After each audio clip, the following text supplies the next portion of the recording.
O texto de Lucas, capítulo 7, registra alguns eventos muito interessantes e muito conhecidos, mencionados nos púlpitos e por nós, povo de Deus.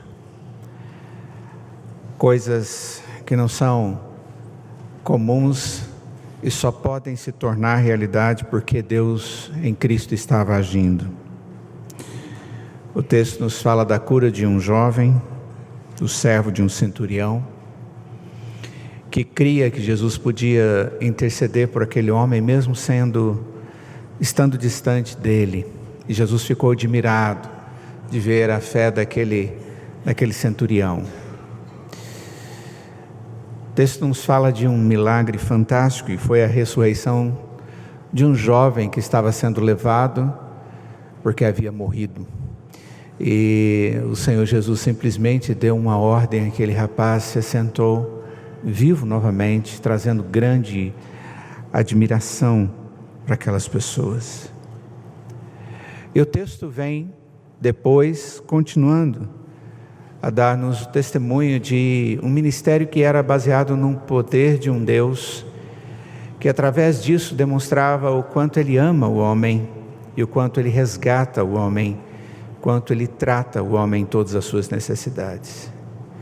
E no meio desses registros, nós encontramos a partir do verso 18, o texto nos falando a respeito de João, e o texto diz assim: todas essas coisas foram referidas a João pelos seus discípulos, ou seja, eles haviam dito a João as coisas que estavam acontecendo, aqueles eventos maravilhosos.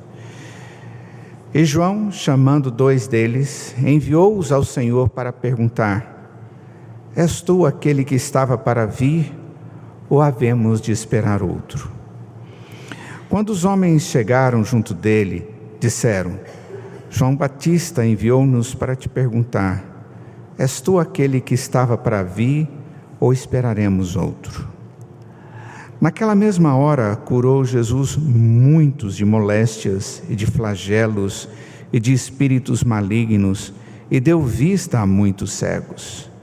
Então Jesus lhes respondeu: ide e anunciai a João o que vistes e ouvistes: os cegos veem, os coxos andam, os leprosos são purificados, os surdos ouvem, os mortos são ressuscitados, e aos pobres anuncia-se-lhes o Evangelho.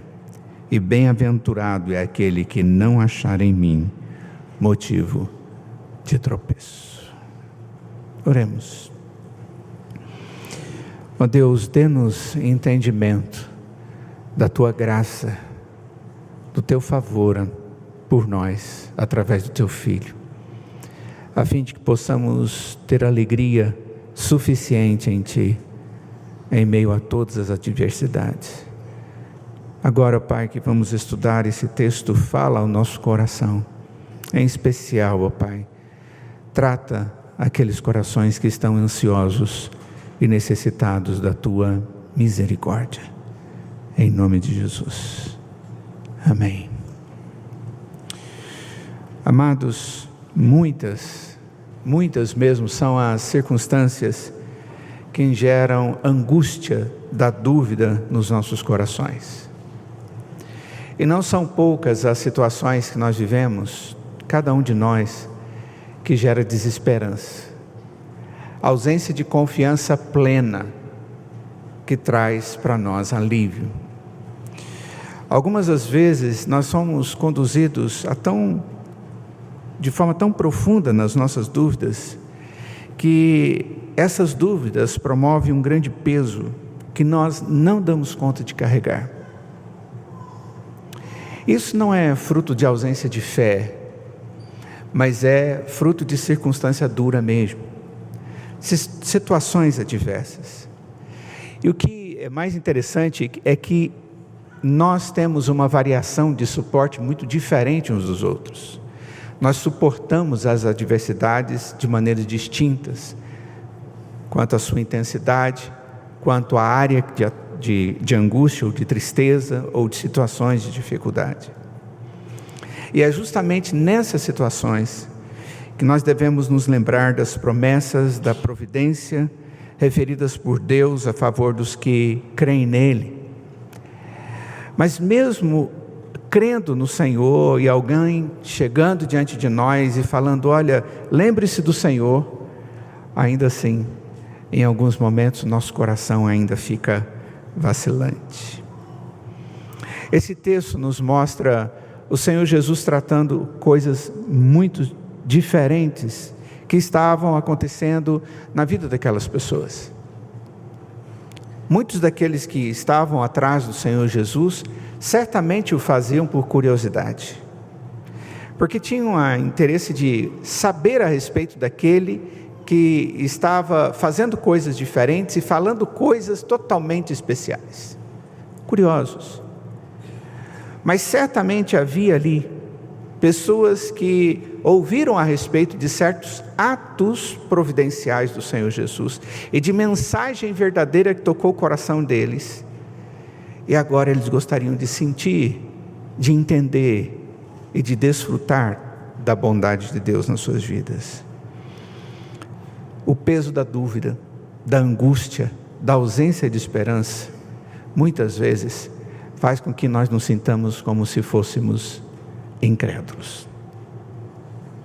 Isso é fruto da ansiedade e da pequenez do nosso coração e da não compreensão da dimensão de Deus e da sua graça. E é exatamente dentro desse contexto que nós encontramos aqui João. Esse João é aquele que era primo do Senhor Jesus, aquele que havia nascido um pouco antes dele, que havia sido preparado por Deus para abrir o caminho para que o Senhor Jesus pudesse desenvolver o seu ministério. Aquele que sabia quem era o Senhor Jesus por uma questão familiar, sabia quem era o Senhor Jesus porque já havia encontrado o Senhor Jesus. Ele tinha tido o privilégio de ter contato pessoal ao ponto de batizá-lo,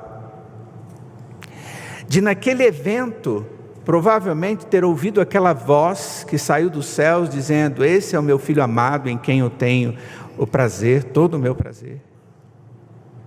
Esse era aquele homem que havia desenvolvido o seu ministério como um profeta, que era duro nas suas palavras, porque ele questionava as pessoas dos seus erros, à luz da verdade de Deus, não simplesmente na expectativa de questioná-los, mas na expectativa de haver um retorno do arrependimento. Tanto é que o batismo de João é conhecido como o batismo do arrependimento, que levava as pessoas a demonstrarem arrependimento diante das suas vidas e de tudo mais na presença de Deus. João era um homem destituído de qualquer anseio, porque o que se sabe a respeito dele é que a única vontade que existia no seu coração era fazer a vontade de Deus. Max Lucado, falando a respeito de João, nesse contexto, ele diz que ele era um filho do deserto. Alguém que provavelmente tinha uma face rígida, queimada, uma pele muito seca, bronzeada, que usava as peles dos animais como sua vestimenta, e tudo o que possuía cabia numa sacola, que provavelmente ele levava do lado, uma algibeira. Seus muros da sua casa não existiam, e provavelmente eram as montanhas nas quais ele morava perto. O teto da sua casa eram as estrelas que ele via. Só que agora a situação dele era outra. Ele estava encarcerado. Ele havia sido colocado numa situação totalmente desprovida de expectativa. Aquele que pregou arrependimento aos homens foi perseguido, aprisionado pelo rei Herodes, segundo o pedido da filha de Herodias. E aquele homem começou a argumentar no seu coração a respeito de tudo que ele passava. Mas a maior angústia que provavelmente trazia para a sua mente e para o seu coração era a expectativa da morte. Ele foi acusado injustamente e ele haveria de ser penalizado injustamente, e a penalidade era a morte.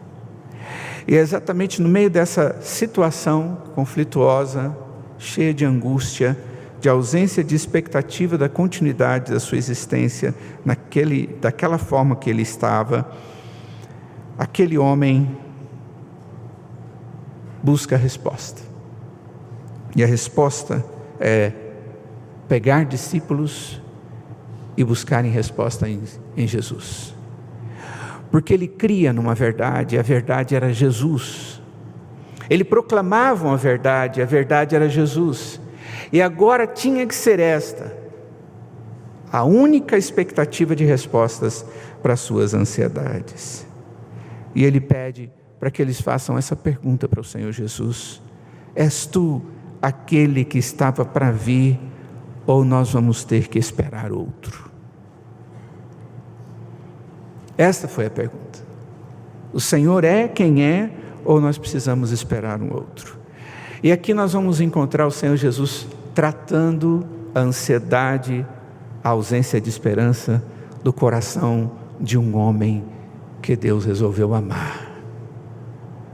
E que agora Deus está tratando nessa situação adversa.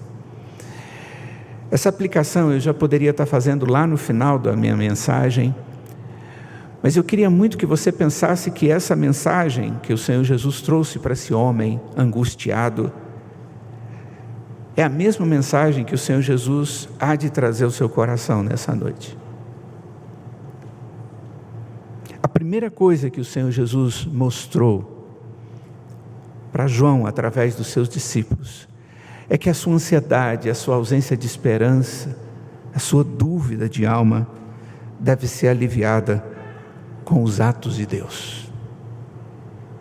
E Deus faz assim, Deus age assim. No verso de número 21, diz o texto que logo depois que os discípulos de João fizeram aquela pergunta para o Senhor Jesus, naquela mesma hora, diz o texto, Jesus fez algo. Ele curou muitos de moléstias, de flagelos, de espíritos malignos e deu vista a muitos cegos. Naquela mesma hora o Senhor Jesus começou a responder à ansiedade de João, agindo, fazendo, de tal forma que pudesse ser demonstrado quem ele era. É indispensável, irmãos, percebermos que Jesus não se irritou com a pergunta de João. Talvez um de nós pudéssemos, alguém perguntando quem nós somos, depois de termos feito várias coisas, demonstrado a nossa identidade, e alguém mandar perguntar: olha, você é você mesmo? Mas não é possível, depois de tudo isso. O texto no verso de número 18 diz que os discípulos de João relataram para ele todas as coisas que haviam acontecido antes. E o que havia acontecido antes eram atos bondosos de misericórdia e de poder de Deus, Jesus. E agora João está ansioso e pergunta: é o Senhor mesmo? E Jesus, com seu coração tranquilo e bem sabendo qual era a situação que aquele homem passava, Jesus não se irrita e age a favor. Diz naquele texto que na mesma hora Jesus tratou a dúvida de João com atos que demonstravam categoricamente quem ele era, o Senhor Messias. Algumas coisas a serem observadas aqui. Jesus já tinha feito milagres antes. Jesus não havia sido conhecido e crido por João e por seus discípulos por um acaso, era por fatos verdadeiros. E o que nós podemos concluir, irmãos, é que muitas vezes os nossos olhos, a nossa mente, não consegue perceber os atos de Deus, ao ponto deles não serem suficientes para nos sustentar no momento da adversidade, através da lembrança dos atos bondosos que Deus já teve a nosso favor durante toda a nossa existência. Nós somos tão dados a nós mesmos, ao pecado do egoísmo, da autoestima, da necessidade de tratarmos a nós mesmos, que nós nos esquecemos de que Deus nos ama mais do que nós mesmos, ao ponto de estar tratando a nossa história, a nossa vida, mesmo antes de nós percebermos que nós somos quem somos. O ato do Senhor Jesus foi levar a João a certeza, através das suas atividades, de que Ele era o mesmo Deus que fez no passado e agora demonstra quem Ele é. Mas a ansiedade, que em alguns momentos é uma profunda doença consequente do nosso pecado, ela é capaz de nos fazer esquecer o que Deus fez por nós. Como isso é duro, mas é verdade. Quantas vezes isso já aconteceu e quantas vezes isso ainda haverá de acontecer. Mas o Senhor Jesus estava tratando a ansiedade de João, abrindo os olhos dele para ele contemplar os seus atos. Olha, eu estou fazendo algo que mostra que eu sou Deus. Infelizmente Deus, ou melhor, felizmente em Deus, em sua misericórdia, continua demonstrando a si mesmo todos os dias, promovendo a sua graça a cada instante. Nós estamos vivendo contextos, uma situação tão adversa no nosso país. Essa semana foi dura, não foi? Foi dura não porque as anteriores foram leves, mas essa semana foi mais dura ainda. Para o brasileiro foi alguma coisa angustiosa, terrível. E nós, observando na televisão um ex-presidente da República sendo levado para dar explicações sobre a possível atitude inadequada dele, que demonstrava que ele colocou seus interesses na frente do interesse da nação. Nada é provado ainda, mas só de saber da possibilidade disso, irmãos, já gerou uma ansiedade para nós. Muita gente acredita nele, e eu não posso dizer nada. E eu vi aquelas pessoas que acreditam nele furiosas, dispostas a fazer as coisas mais diferentes e agressivas, e um argumento duro, na expectativa de defender aquele homem, porque eles acreditavam em coisas que ele já havia feito. Historicamente, ele foi um presidente que fez coisas importantes para o nosso país, e não tem como negar isso. Mesmo que tenha caminhos estranhos, certas prioridades diferentes foram feitas. A questão é que as pessoas, por causa da sua memória de coisas que foram boas, elas defenderam aquele que foi o seu líder, e defenderam ao ponto de estarem prontos para a briga. Mas em alguns momentos nós não estamos prontos a brigarmos conosco mesmo, a nos lembrarmos do que Deus já fez por nós, contra as rasteiras da nossa emoção, dos nossos sentimentos e das dificuldades da vida que nós estamos vivendo naquela situação. Em alguns momentos nós defendemos homens, colocando em risco a nós mesmos, mas muitas vezes nós corremos o risco de nos esquecermos de tudo o que Deus já fez, como garantia de que vai continuar fazendo. Essa é uma verdade. Nós temos a tendência de duvidar quando não temos o que tanto queremos. Nós agimos como criança. Se você não me deu isso, também não quero mais nada. É mais ou menos assim. Nós precisamos entender que Deus sempre age a nosso favor. Ele sabe mais das nossas necessidades do que nós mesmos, palavras do Senhor Jesus em Mateus capítulo 6, Ele sabe das coisas que vocês necessitam. Ele não deixou de ter poder ou de ser Deus por ter agido de maneira diferente daquela que nós gostaríamos que Ele tivesse agido. Simplesmente, Ele tem o seu propósito antes do nosso. Os atos de Deus sempre são consistentes. Quando Jesus disse aos seus discípulos que haveria de padecer, houve uma reação muito negativa por parte dos seus discípulos. Contudo, isso aconteceria como demonstração da consistente e graciosa atitude de Deus, de morrer na cruz em favor daqueles que Ele escolheu para ser dele. Mesmo que nós não entendamos, ou pudéssemos ter vivido naquele momento e não tivéssemos entendido, foi o ato mais perfeito de amor, jamais ocorrido e que jamais ocorrerá. E era suficiente aquele ato para manter-nos de pé diante de qualquer situação. A primeira coisa que Deus faz, queridos, para tratar-nos, para resolver essa ausência de esperança no coração, é levar-nos a lembrar, a perceber ao nosso redor, de que Ele continua agindo como Deus, graciosamente, a nosso favor.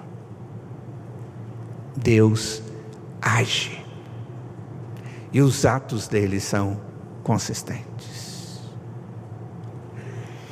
Segunda coisa que Jesus faz nesse texto, para tratar a dúvida e a ansiedade do coração de João, é fazê-lo lembrar da Escritura. Jesus usa a verdade revelada como remédio restaurador. Observem bem que no verso de número 12, depois de Jesus ter curado aquelas pessoas, feito aquelas coisas fantásticas, então Jesus lhes respondeu: ide e anunciai a João o que vistes e ouvistes. Os cegos vêm, os coxos andam, os leprosos são purificados, os surdos ouvem, os mortos são ressuscitados, e aos pobres anuncia-se-lhes o Evangelho. Ide e anunciai a João o que vistes e ouvistes. Jesus havia mandado os discípulos falar algo que era esperado desde há muito tempo, com referência ao Messias. E João passou a sua vida proclamando a mensagem do Messias que viria. A citação desse texto é de Isaías capítulo 35, do verso 4 ao verso 6. Dizei aos desalentados de coração: sede fortes, não temais, eis o vosso Deus. A vingança vem, a retribuição de Deus, Ele vem e vos salvará. Então se abrirão os olhos dos cegos e se desimpedirão os ouvidos dos surdos, os coxos saltarão como servos, e a língua dos mudos cantará, pois águas arrebentarão no deserto e ribeiros no ermo. O Senhor Jesus estava falando a respeito da promessa que 750 anos antes foi feita através do profeta Isaías, dizendo: olha, esse Deus vai fazer isso na história com o seu Messias. E agora o Senhor Jesus está alentando e trazendo a resposta necessária ao coração de João, dizendo: eis a verdade cumprida. Jesus está acalentando, trazendo tranquilidade ao coração daquele homem através da verdade revelada. Essa palavra aqui, que traz para nós todas as respostas que são necessárias para nos conduzir à salvação e para vivermos como povo salvo cada instante da nossa vida, e inclusive nos momentos da adversidade. Talvez a expressão é principalmente nos momentos da adversidade. Jesus nos trata com a Bíblia, Ele nos trata com a palavra. Hoje os homens andam procurando muitos tratamentos, e muitas são as ofertas de tratamentos das ansiedades do homem ao nosso derredor. Muitas práticas, muitas teorias, muitas intenções, mas o Senhor Jesus usou aquela que é eficaz, porque trata a essência do homem, a palavra de Deus. Quando Deus pega a sua palavra e abre o nosso entendimento, ela se torna límpida, refrescante, acalentadora. Ela arranca fora de mim a dúvida e traz em mim expectativa. Se você está buscando respostas, se você precisa de alento, querido, coloque o seu rosto diante da palavra de Deus e leia. Peça ao Espírito de Deus que ilumine a sua mente para que você entenda as respostas, e Ele vai te dar entendimento da resposta. Se você não consegue entender a Escritura, porque você ainda é muito novo nisso, busque aquele que já estuda a Escritura e tem condição de estudá-la com você. Mas a palavra de Deus, segundo o Senhor Jesus nos mostra aqui, é resposta suficiente às ansiedades do ser humano, da sua ansiedade e da minha, da nossa.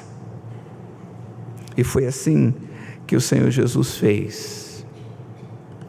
As promessas de Deus são instrumentos usados por Ele mesmo para produzir uma verdadeira esperança no meio das dúvidas. Foi assim que Deus agiu com Abraão. Em Hebreus capítulo 11, verso 17, diz que pela fé Abraão, quando posto à prova, ofereceu Isaque, estava mesmo para sacrificar o seu unigênito, aquele que acolheu alegremente as promessas. O que conduziu Abraão a levar o filho e quase oferecer o filho? Aqui no texto de Hebreus é dito que foi as promessas. Deus havia dito para ele que ele seria uma grande nação, que ele teria uma grande descendência. Ele tinha só esse filho natural. Ele sabia que mesmo se ele morresse, Deus haveria de ressuscitá-lo. Mas se Deus estava pedindo, tudo bem. O que importava era a promessa de Deus, e ela sustentava-o. A angústia que provavelmente ele teve no seu coração naquele momento, ele esteve pronto para matar o seu filho, e Deus o livrou daquilo, mas ele foi testado, e ele foi tratado pela promessa de Deus. Nós devemos viver alimentados das promessas de Deus reveladas na palavra.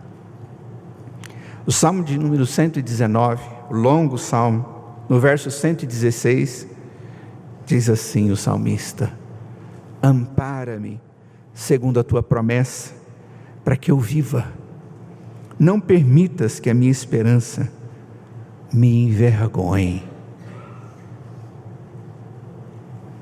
Se você entende bem as duas partes do texto, a promessa de Deus, ela ampara, porque quando ela não é suficiente, eu me envergonho. E quantas vezes nós nos envergonhamos, porque nós não gastamos tempo e damos oportunidade da palavra de Deus ser suficiente, condutora da nossa vida, à esperança que há em Deus. O apóstolo Paulo, ele adverte que somos, antes de crer, como sem as promessas que causam esperança. Literalmente Paulo diz assim em Efésios: naquele tempo, estáveis sem Cristo, separados da comunidade de Israel, e estranhos às alianças da promessa, não tendo esperança e sem Deus no mundo.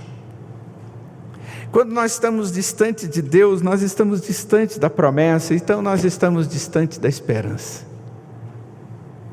Contudo, o mesmo Paulo adverte que ao crermos na palavra de Deus, nós recebemos a promessa em pessoa. A própria pessoa de Jesus Cristo nos dá o Espírito. E Paulo diz em Efésios 1,13: e quem também vós, depois que ouvistes a palavra da verdade, o evangelho da vossa salvação, tendo nele também crido, fostes selados com o Santo Espírito da promessa. Queridos, no momento da ansiedade, muitas vezes nós corremos o risco de questionar a própria palavra de Deus. Será que é assim mesmo? Nós fazemos isso, volto a dizer, porque somos pecadores, porque somos limitados, porque muitas vezes nossos ouvidos, nossos olhos, nossa mente ficam embotados, sem percepção correta. Mas o Senhor Jesus, percebendo isso, traz a palavra de novo, resgata a verdade na mente e no coração de João. O Senhor Jesus tratou com atos, e Jesus tratou com a palavra da verdade.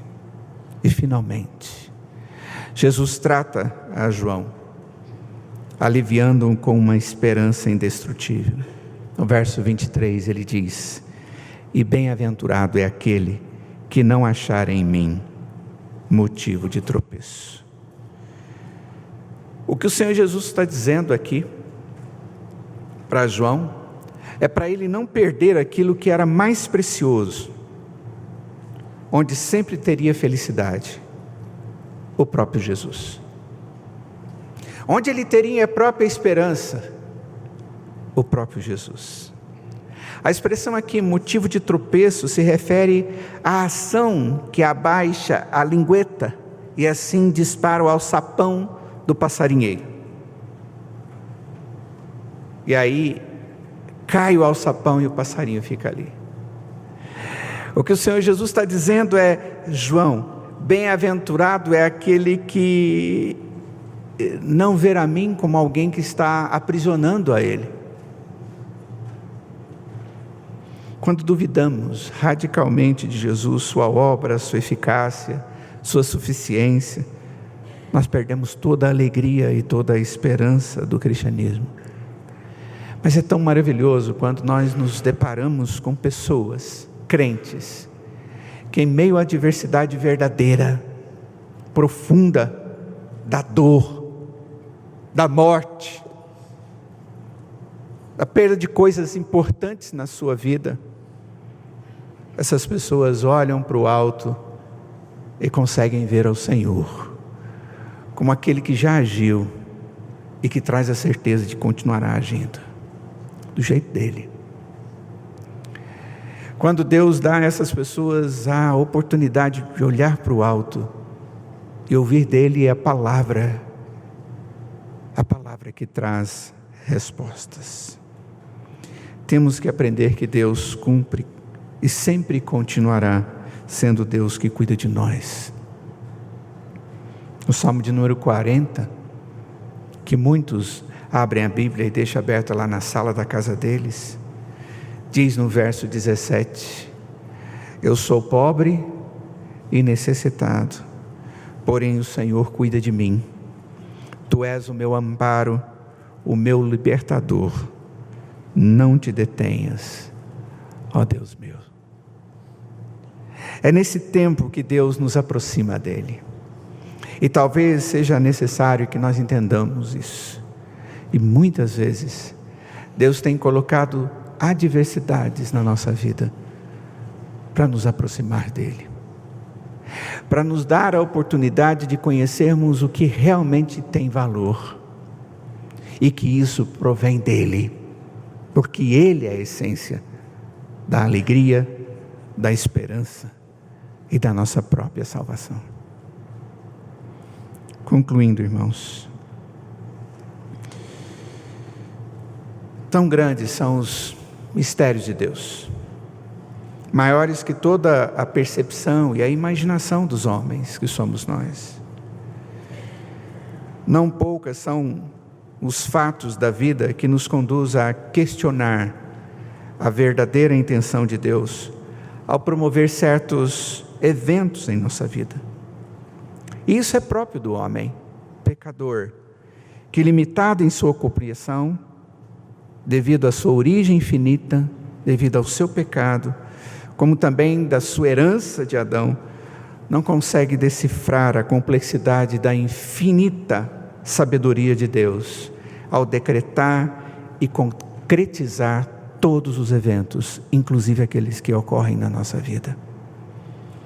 Quando nós cremos em Deus, por meio da sua graça, e somente por isso, nós estamos declarando uma completa subordinação a um verdadeiro Senhor, o qual estamos plenamente certos que sabe o que está fazendo ao concretizar os eventos históricos, inclusive os que estão acontecendo na sua história. Os crentes, os servos de Deus, eles desfrutam de uma relação e cuidado especial de Deus, pois Ele mesmo nos inseriu numa comunhão pactual com Ele. Ele nos fez ser dele. Ele resolveu isso. Foi Ele que antes da fundação do mundo nos escolheu para ser dele. Ele mesmo nos inseriu nessa comunhão pactual com Ele. Essa comunhão é fruto do amor de Deus que em Cristo foi demonstrada na obra redentiva e que foi concretizada lá no Calvário. Obra essa que não existe nenhuma outra maior, que é perfeita, é excelente, é eficaz e é suficiente para todos nós. E nesse pacto, Deus nos revela uma série de promessas especiais que são essenciais para que possamos viver segundo a sua maravilhosa vontade. A Escritura, essa que nós lemos, é um instrumento onde nós conhecemos a Deus e suas promessas, como também somos orientados para que experimentemos delas como servos autênticos, inclusive nos momentos da adversidade. Deus tenha misericórdia de nós. Eis que estou contigo e te guardarei por onde quer que fores, porque te não desampararei até cumprir eu aquilo que eu hei referido. Essas são as palavras do Senhor. Sabe que dia que Deus vai te abandonar? Nunca. Sabe que dia que Deus te deixou sozinho? Nunca.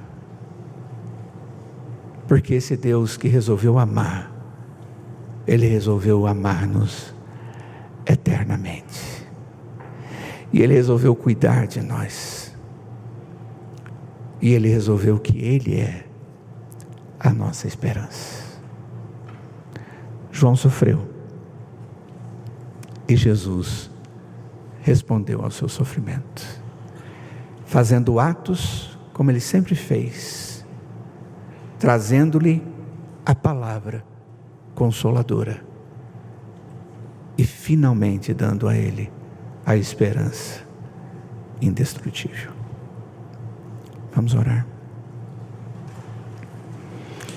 Ó Deus, Tu és o nosso Deus, o nosso refúgio e fortaleza.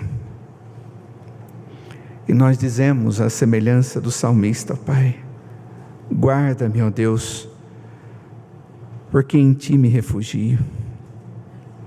Como diz o salmista, Tu és o meu Senhor, outro bem não possuo, senão a Ti somente.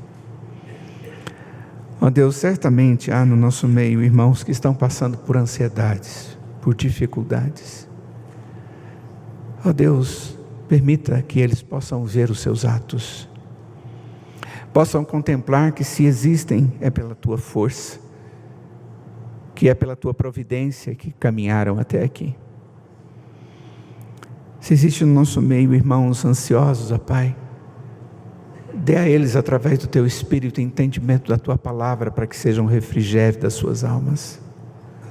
E dê a eles, ó Pai, a esperança que é Cristo Jesus. Trata-nos assim, ó Deus. Fortaleça-nos assim e permita que vivamos assim, como servos do Senhor, em nome de Jesus. Amém.